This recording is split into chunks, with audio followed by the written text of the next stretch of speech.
25,000 मांस की दुकानों पर ताला लग गया है। मध्य प्रदेश में मोहन यादव ने शपथ ली थी 13 दिसंबर को शपथ ली थी, और 13 दिसंबर को शपथ लेने के बाद पहली कैबिनेट ली। अगली तस्वीर दिखाऊं मैं, ये आप देख रहे हैं। पहला फैसला क्या था? अवैध मीट की दुकानें बंद हो। पहला फैसला क्या था? अगली तस्वीर दिखाऊं। दुकानें बंद हो गई मध्य प्रदेश में, लोगों ने अवैध दुकानें बंद कर दी, खुले में मीट बेचना बंद कर दिया। अब मैं आपको सुनवाता हूं, सुनिए जरा, ये रिपोर्ट देखिए। 25 दिन में ही, सिर्फ 25 दिन में मोहन यादव सरकार ने 25,000 दुकानें मीट की बंद कर दी एमपी में। इस फैसले के बाद मध्य प्रदेश में मोहन यादव चर्चा में है सबसे ज्यादा। लोग बहुत कुछ कह रहे हैं, लेकिन मैं आपको पहले बताऊं, खुले में मांस बिक्री पर यह सबसे बड़ा एक्शन है। 25 दिन में एमपी में मांस की 25,000 दुकानें बंद कर दी गई। खुले में मांस, अंडा और मछली बेचने वालों पर कार्रवाई हुई है। पहली कैबिनेट में ही मोहन यादव ने इसका फैसला लिया और राज्य में मांस मछली बेचने के लिए कड़े नियम बनाए थे। कहा कि खुले में मांस बेचना और इसका उपयोग नुकसानदायक है। खुले में और अवैध मांस बिकने से बीमारियों का खतरा बढ़ जाता है, इसलिए राज्य में इस तरह के मांस बेचने पर पाबंदी लगाई जा रही है। मांस, मछली और मटन के लिए बंद बाजार विकसित किए जाएंगे।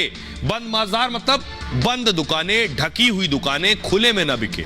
जब तक ऐसे बाजार नहीं बनते, अस्थायी शेड लगाकर मीट बेचा जाए, लेकिन इसके अलावा जहां चाहे वहां मांस नहीं बेच सकते कि कहीं भी खोल लिया दुकान, वो नहीं चलेगा।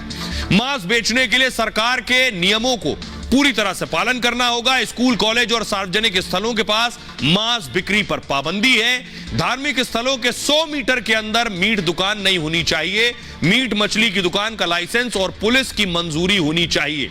बेचते वक्त मांस मछली को ढक कर रखें। दुकान में पूरी तरह से वेंटिलेशन हो, हवा अंदर आ सके और बाहर जा सके। सीएम के फैसले के बाद सबसे पहले कार्रवाई उनके गृह जिले में हुई है। उज्जैन में सबसे पहले खुले में मांस बेचने पर 10 दुकानें सील कर दी गई। इसके बाद पूरे राज्य में नियम के खिलाफ मीट बेचने पर एक्शन हुआ और 25 दिन में 25,000 मांस की दुकानें बंद कर दी गई। तो जब जब मांस की दुकानें, मीट शॉप बंद की जाती है, तो एक पक्ष अगर इसकी तारीफ करता है तो एक वो पक्ष भी है जो इसका विरोध करता है। लेकिन मैं आपको बताऊं, दुनिया के अलग अलग देशों में मांस कैसे बेचा जाता है, मीट शॉप कैसी होती है, मुस्लिम देशों में मीट कैसे बेचा जाता है, इसी से शुरुआत करता हूं। सऊदी अरब की मैं बात कर रहा हूं। ये सऊदी अरब के प्रिंस बिन सलमान है। मुस्लिम देशों में मांस बेचने के बहुत कड़े नियम है। सऊदी अरब में बड़े पैमाने पर मांस बिकता है, लेकिन इसके लिए सरकारी नियम मानना जरूरी है।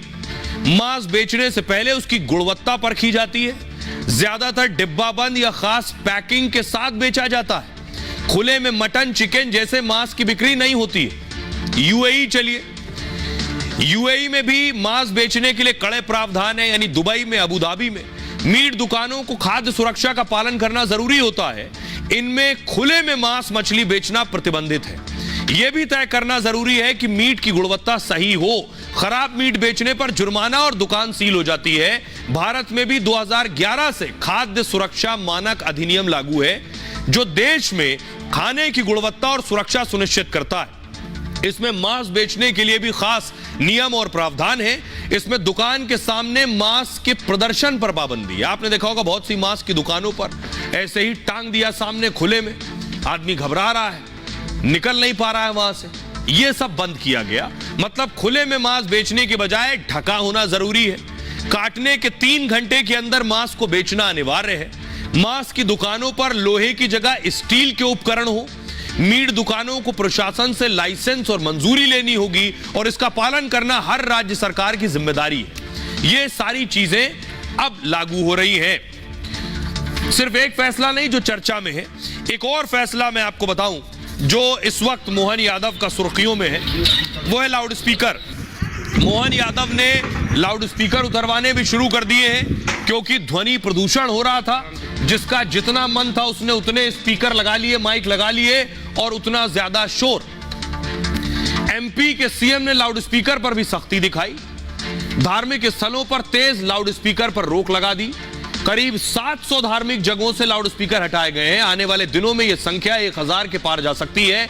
क्योंकि 1-2 महीने बाद स्कूली छात्रों की परीक्षा है। ऐसे में लाउड स्पीकर को लेकर और भी सख्ती संभव है। सीएम बनते ही मोहन यादव ने इसे लेकर कड़े निर्देश दिए थे। कहा, लाउड स्पीकर का अनावश्यक इस्तेमाल ठीक नहीं है, इससे ध्वनि प्रदूषण फैलता है, आराम नींद में खलल पड़ता है, तनाव बढ़ता है, काम करने की क्षमता भी प्रभावित होती है। लाउड स्पीकर का इस्तेमाल रोकने के लिए खास टीम बनाई है। मोहन सरकार ने राज्य में खास उड़न दस्तों की तैनाती की है और उड़न दस्ते निगरानी और ध्वनि सीमा के स्तर की जांच करते हैं, फिर 7 दिन के अंदर इसे काबू करने की चेतावनी देते हैं और अगर फिर भी कोई नहीं मानता है तो फिर कार्रवाई होती है। धर्मगुरुओं और नेताओं से भी लाउड स्पीकर पर बात की गई है। आवाज कम करने को कहा जाता है। नियम का पालन न करने वाले धार्मिक स्थलों की सूची बनाई गई और फिर उनके खिलाफ कड़े एक्शन की तैयारी।